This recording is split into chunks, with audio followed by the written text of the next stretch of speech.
Who was the man behind the chilling mask and the coded letters? Why did he taunt the world with puzzles even experts couldn't solve? And the most haunting question of all, why was the Zodiac never caught? The story begins in December of 1968, on a cold winter night along Lake Herman Road near Vallejo, California. Two teenagers, Betty Lou Jensen and David Faraday, set out for a date. It was supposed to be a simple evening, but it ended in tragedy. Their car was discovered with both of them. At the time, police treated it as a shocking but isolated crime. What they didn't realize was that this was the beginning of a game that would stretch across years and terrify communities throughout Northern California. Just 7 months later, in July of 1969, another attack took place. Darlene Ferrin and Michael Mageau were sitting in a parked car at Blue Rock Springs when a stranger approached. Without warning, he opened. Darlene was killed instantly, while Michael, despite multiple wounds, miraculously survived. Only hours later, the Vallejo Police Department received a chilling call. A calm male voice claimed responsibility for both the Blue Rock Springs attack and the Lake Herman murder. He described details of the crimes that had not been released to the public, confirming that he was indeed the killer. Weeks later, local newspapers received letters.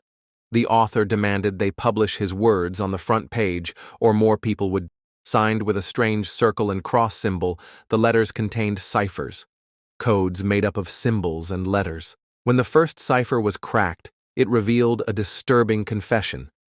The writer admitted he killed because he enjoyed it. He wrote that it was more fun than a wild game, and even claimed that his victims would become his slaves in the afterlife. The tone was mocking, arrogant, and terrifying. He ended the letters with a name for himself, the Zodiac. In September of 1969, the Zodiac struck again, this time at Lake Berryessa. Brian Hartnell and Cecilia Shepard were enjoying a picnic when a man wearing a hooded costume decorated with the Zodiac symbol approached. He carried a gun and lengths of rope. After tying them both, he began stabbing them mercilessly. Cecilia would later die from her injuries, while Brian miraculously survived.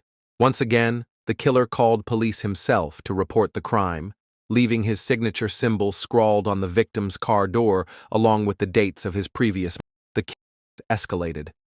In October of 1969, San Francisco taxi driver Paul Stein was shot point blank in the head. At first, authorities thought it was just a robbery gone wrong, but a few days later, the Chronicle received another Zodiac letter. This time, he included a piece of Stein's shirt, proving that he was the killer. He bragged about his crime and threatened to target school buses full of children. The city was paralyzed with fear. Parents were afraid to send their kids to school, and police officers patrolled heavily, trying desperately to protect the public. Over time, the Zodiac sent dozens of letters filled with bizarre ciphers, threats, and taunts.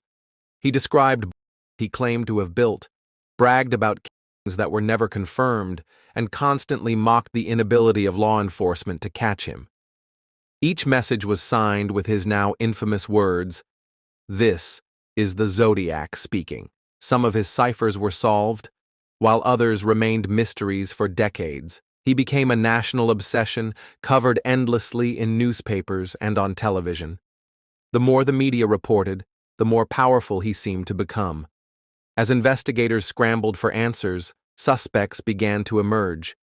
The most infamous was Arthur Lee Allen, a man with a disturbing background who lived near the crime scenes.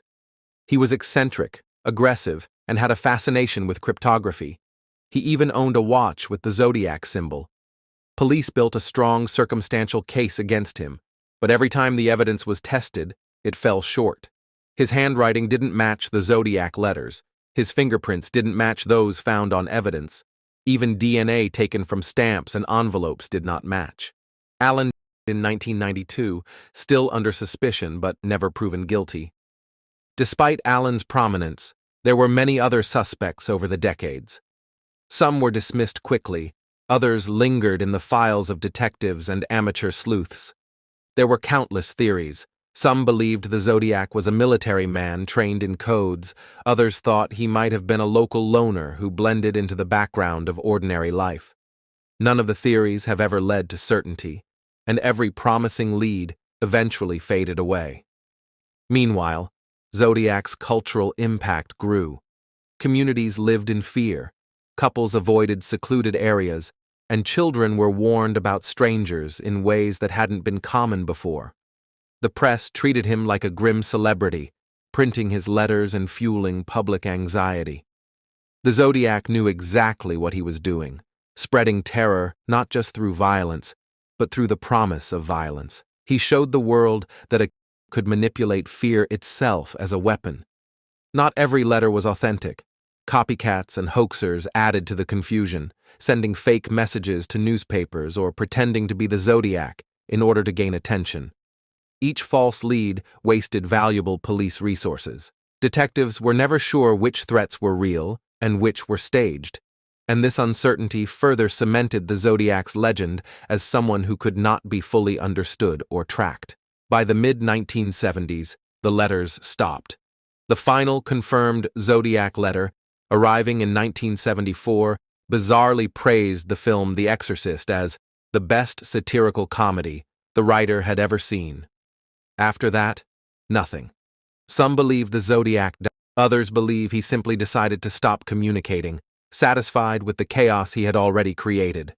Some even argue he may have continued under a different name or style, leaving a trail of crimes that will never be linked to him. In modern times, technology has given investigators new tools. Forensic scientists have tried to extract DNA from stamps and envelopes the Zodiac used. Some partial DNA profiles have been obtained, but they have not matched any known suspect.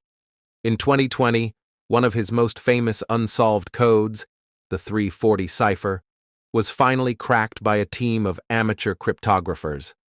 The message was just another taunt, mocking the police and insisting he was not afraid of death. But even with this breakthrough, the true identity of the Zodiac remained hidden. The Zodiac didn't just murder, he manipulated, he controlled fear. He turned himself into a symbol, a legend, and a puzzle that has never been solved. His crimes left families shattered and communities forever changed, but they also left behind one of the greatest unsolved mysteries in criminal history. More than 50 years later, the question still echoes. Who was the Zodiac?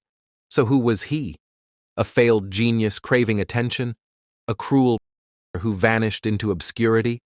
Or someone living quietly, enjoying the knowledge that he was never caught? The truth may still be out there, locked inside an old evidence box, hidden in an unsolved cipher, or buried with the man himself. Till then, the Zodiac remains one of America's darkest and most enduring mysteries. If you enjoyed this story, don't forget to like, share, and subscribe. Thank you for listening, and remember, some shadows never fade.